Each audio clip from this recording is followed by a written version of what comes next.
بسم الله الرحمن الرحيم.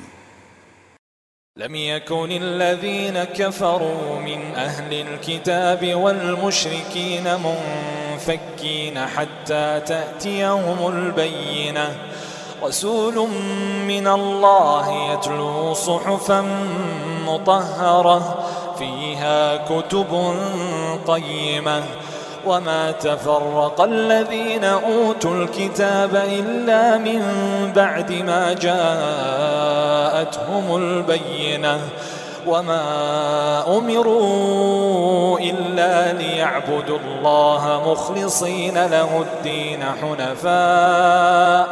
حنفاء ويقيموا الصلاة ويؤتوا الزكاة، وذلك دين القيمة. إن الذين كفروا من أهل الكتاب والمشركين في نار جهنم خالدين فيها، أولئك هم شر البرية.